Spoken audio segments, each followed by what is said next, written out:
ఆర్మీలో ఉన్న నిపుణులైన అధికారులను డెప్యుటేషన్ మీద తెచ్చుకోగలిగినాం ఈరోజు మనం. ఈరోజు ఉత్తమ్ కుమార్ రెడ్డి గారు భారత సైన్యంలో పనిచేయడం వల్ల ఇవన్నీ మనకు ప్రయోజనాలు చేకూరి ఈరోజు 20 ఏళ్ల క్రితం tunnel bore machine advanced technology, 20 సంవత్సరాల తర్వాత ప్రపంచంలో ఎంతో నైపుణ్యం మారిపోయింది, టెక్నాలజీ మారిపోయింది. ఈరోజు ఈ 9.8 కిలోమీటర్లు ఇప్పుడు బ్యాలెన్స్ ఉంది.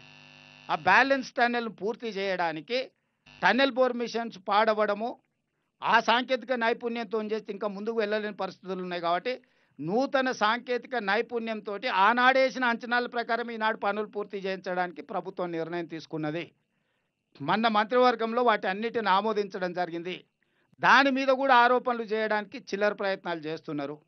దయచేసి హరీష్ రావు గారికి నేను సూచన చేస్తున్నా, చిల్లర మాటలు మానేయండి.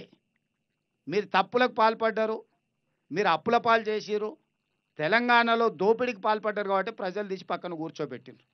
ఇప్పుడైనా కనీసం వారు నల్గొండ జిల్లాకు ప్రాతినిధ్యం వహిస్తూ నేను మహబూబ్నగర్ జిల్లాకు ముఖ్యమంత్రిగా నేను, సాగునీటి పారుదల శాఖ మంత్రిగా వారు, కోమటిరెడ్డి గారు ఉండి మా జీవితకాలం తరతరాలుగా మాకు ఉపయోగపడే ప్రాజెక్టును మేము పూర్తి చేయకపోతే ఈ ప్రాంత ప్రజలు మమ్మల్ని క్షమిస్తారా?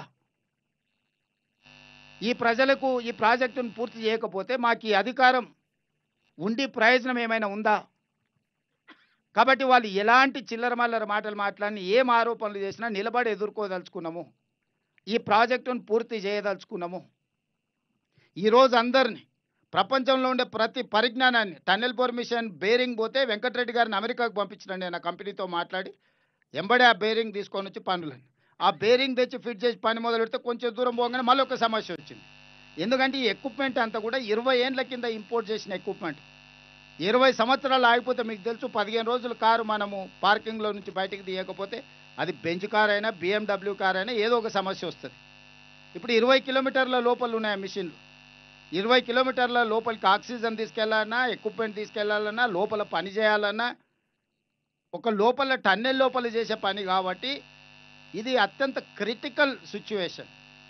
ఈ క్రిటికల్ సిచ్యువేషన్ అడ్రస్ చేయడానికి అందరు సాంకేతిక నైపుణ్యం ఉన్న వాళ్ళందరినీ కూడా తీసుకొని ఈరోజు మళ్ళీ దీన్ని ముందుకు వెళ్ళడానికి అవసరమైన సర్వేలు చేయడానికి, ఇక్కడ ఇది ఏదో ఓపెన్ ల్యాండ్ జనరల్ ల్యాండ్స్లో మనం టనెల్ చేయడం ఈజీ, కానీ ఇది టైగర్ రిజర్వ్ ఫారెస్ట్, పక్కనే మన కృష్ణానది ఉన్నది. ఈ అన్ని నేపథ్యంలో దీన్ని జాగ్రత్తగా ఈ పనుల్ని పూర్తి చేయడానికి ఇవాళ నిర్ణయం తీసుకున్నాం. ఈ పనులలో భాగంగా మా వంశీకృష్ణ గారు కొన్ని విషయాలను దృష్టికి తీసుకొచ్చారు. తప్పకుండా కలెక్టర్ గారు, వంశీ గారు, ఎమ్మెల్యే గారు చెప్పిన అంశాలను పెట్టుకొని మీరు సర్వే చేసి నాకు రిపోర్ట్ ఇవ్వండి. అదేవిధంగా ఈ ప్రాజెక్టు రిలేటెడ్ దాంట్లో మరల తండ, కేశ తండ, నక్కలగండి తండ ఇవన్నీ ముంపుకు గురవుతున్నాయి. వాళ్ళకి నష్టపరిహారంతో పాటు R&R ప్యాకేజీని కూడా తొందరలోనే ఈ సంవత్సరం 31 డిసెంబర్ దాటకంటే ముందే ఈ గిరిజనులకు న్యాయం చేసి వాళ్ళని ఆదుకొని వాళ్ళకి ఎలాంటి నష్టం జరగకుండా వాళ్ళని ఆదుకునే బాధ్యత మాది. ఎందుకంటే దేవరకొండ ఎమ్మెల్యే గారు, అచ్చంపేట ఎమ్మెల్యే గారు ఉన్నారు. వారిద్దరి తండాల ప్రజలతో మమేకమై ఉన్నారు. వాళ్ళ దృష్టికి పదే పదే తెస్తున్నారు. నేను ఈ సందర్భంగా మర్లపాడు, కేశ తండ, నక్కలగండి తండ మా లంబాడ సోదరులందరూ కూడా నేను ఒకటే మాట చెప్పదలుచుకున్నా, డిసెంబర్ 31 లోపల మీ సమస్యల్ని పరిష్కరించే బాధ్యత తెలంగాణ రాష్ట్ర ప్రభుత్వం తీసుకుంటుంది. మీడియా మిత్రులకు కూడా నా సూచన, ఇది మనం ఇప్పుడు పూర్తి చేసుకోకపోతే ఇంకెప్పటికి పూర్తి కాదు, ఇంకెప్పటికంటే ఎప్పటికి కాదు. ఇంత గొప్ప అవకాశం మంత్రి, ముఖ్యమంత్రితో సహా ఈ ప్రాంతంలోనే పుట్టి పెరిగిన వాళ్ళు ఉన్నప్పుడు కాకపోతే ఇంకా దీన్ని ఎవ్వరు చెయ్యరు. ఇందులో ఈ పనిని పూర్తి చేసుకోవడానికి మనందరం కూడా ఏకం కావాలి. దీని మీద చిలువలు పలువలు తప్పుడు ఆరోపణలు ఎవరని చెప్తే మనందరం కలిసి తిరిగేసి కొట్టాలి. ఎందుకంటే నల్గొండ జిల్లాలో కృష్ణా జలసాధన సమితి కానీ, లేకపోతే మా ప్రాంతంలో కల్వకుర్తి జలసాధన సమితిలో పనిచేసిన మీడియా మిత్రులు చాలామంది ఉన్నారు. ఇక్కడ మీరు మీడియా మిత్రులుగానే కాదు, జలసాధన సమితిలో క్రియాశీలక పాత్ర పోషించిన వాళ్ళు ఇక్కడ ఉన్న జర్నలిస్టులు ఉన్నారు. నాకంటే మీకు అందరికీ ప్రాజెక్టు గురించి, దీని అవసరం గురించి మీకు అందరికి బాగా తెలుసు. ఏ అడ్డంకులు వచ్చినా తొలగించుకుందాం, ఈ ప్రాజెక్టు పూర్తి చేసుకుందాం. ఈ ప్రాజెక్టు పూర్తి చేయకపోతే మహబూబ్నగర్కు, నల్గొండ జిల్లాకు తీరని నష్టం జరుగుతుంది. కాబట్టి మీ అందరి సహకారాన్ని మేము ఆశిస్తున్నాం.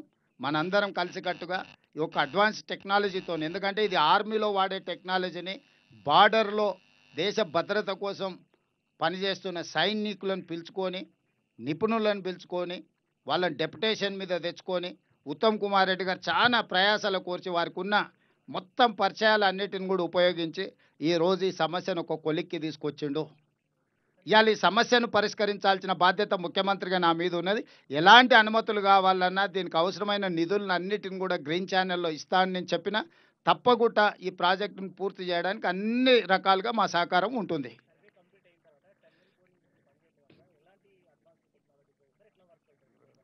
ఇప్పుడు ఆ వివరాలన్నీ కూడా టెక్నికల్ పర్సన్స్ ఉన్నారు. నేను చెప్పేదానికంటే వాళ్ళు అందుకే మీకు చెప్పిండ్రు.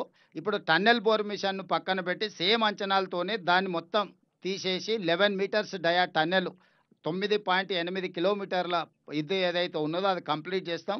సర్వే రిపోర్ట్స్ వచ్చి మేజర్గా ఈ సర్వే ఏంటంటే ఏరియల్ నుంచి సర్వే చేస్తే 800 నుంచి 1000 మీటర్ల వరకు భూమిలో ఏమేమి ఉన్నాయి, రాళ్ళు ఎక్కడున్నాయి, మట్టి ఎక్కడుంది, నీళ్ళు ఎక్కడుంది, ఏమైనా ఖనిజ సంపద ఉన్నదా ఏందనేది మొత్తం డీటెయిల్ ఇస్తుంది. ఇప్పుడు మనకేందంటే ఎక్కడ ఏముంది, ఎక్కడ లూజ్ సాయిల్ ఉంది. ఇప్పుడు మన ప్రమాదం జరగడానికి కారణం ఏంది, ఒక దగ్గర కంప్లీట్గా లూజ్ ఉండి నీళ్ళు ఉండి బురద ఉండడం వల్ల మనం బోర్ చేయంగానే ఈ కింద మట్టి తీయంగానే అది మొత్తం కూలిపోయింది. దాంతో టన్నెల్ బోర్ మిషన్ పాడవడమే కాబట్టి 8 ప్రాణాలు పోయినాయి.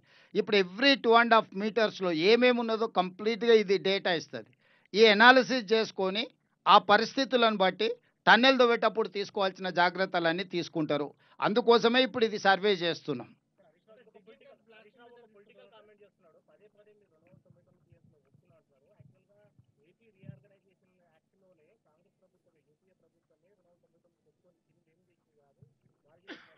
ప్రతాప్, ఒకవేళ అదే నిజమైతే వీళ్ళు గాడిదలను కాస్తుండ్రా? వీళ్ళు మేధావులు కదా, నీళ్లకు నడక నేర్పిన వాళ్ళు వీళ్ళే కదా. వాళ్ళ మామనే కదా నీళ్ళకి నడక నేర్పిండు, చంద్రబాబు నాయుడికి ప్రాజెక్టులు నేర్పిండు కదా, పార్లమెంట్ అసెంబ్లీలోనే చెప్పిండు కదా. ఇప్పుడు గతంలో తప్పులు జరిగినాయి కాబట్టి తప్పులన్నీ సరిదిద్దుకోవడానికి తెలంగాణ రాష్ట్రం తెచ్చుకున్నాం. గతంలో ఏదైనా తప్పులు జరిగినాయంటే ఏ తప్పులు జరగకపోతే తెలంగాణ రాష్ట్ర ఉద్యమం ఎందుకు వస్తుండే, ప్రజలు ఎందుకు తిరగబడుతుండ్రి? గత ఉమ్మడి రాష్ట్రంలో మన ప్రాంతానికి అన్యాయం జరిగిందనే కదా ప్రజలు తిరుగుబాటు చేసి తెలంగాణ రాష్ట్రం తెచ్చుకురు. తెలంగాణ వచ్చిన తర్వాత గతంలో జరిగిన తప్పిదాలన్నిటిని కూడా సరిదిద్దుకోవడానికి 10 ఏళ్ళు మీకు అవకాశం ఇస్తే కిరణ్ కుమార్ రెడ్డి చేసిన పనే కేసీఆర్ చేస్తే ఇంకా మరి కేసీఆర్ ఎందుకు? ఇలా వాళ్ళు పోతిరెడ్డిపాడు ద్వారా నీళ్లు తీసుకెళ్ళాలని నువ్వు అనుమతులు ఇచ్చినావు, బంకచెర్ల ద్వారా గోదావరి జలాలను నువ్వే చెప్పినావు. నేను ఆయన మాట్లాడినవన్నీ మళ్ళీ తీసుకొచ్చి ముందర పెడతా. కేసీఆర్ అసెంబ్లీలో పవర్ పాయింట్ ప్రజెంటేషన్ ఇచ్చినప్పుడు చంద్రబాబు నాయుడుకి ఆయన ఎట్లా చెప్పిండో కూడా మొత్తం వివరాలు చెప్పిండు. నేను అన్నీ చెప్తా.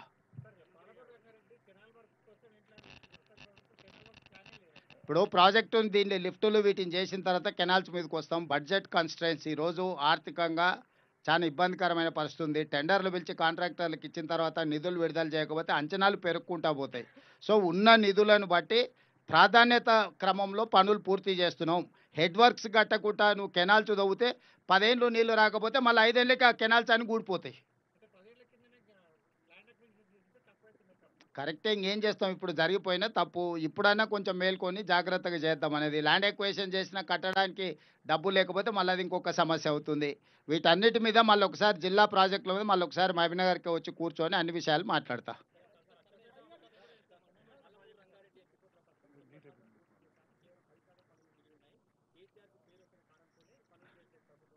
ఎవరైనా ఇక వాళ్ళు మాట్లాడేది జనాలు చెప్పారు కదా, మా జనాలు ఆల్రెడీ సమాధానం ఇచ్చారు. జిల్లాలో బొంద పెట్టినా కూడా బుద్ధి రాలేదు. ఇంకేం చెప్తామే వాళ్ళు అడిగేదానికి. ధన్యవాదాలు. నేను మీరు చెప్పే ఒకటి చెప్తా. 27,000 కోట్లు ఖర్చు పెట్టి ఒక్క ఎకరానికన్నా ఆయకట్టు ఇచ్చిందా? వాళ్ళు ముందు జవాబు చెప్పాలి. ఒక్క ఎకరాకు కూడా ఆయకట్టు ఇవ్వలేదు.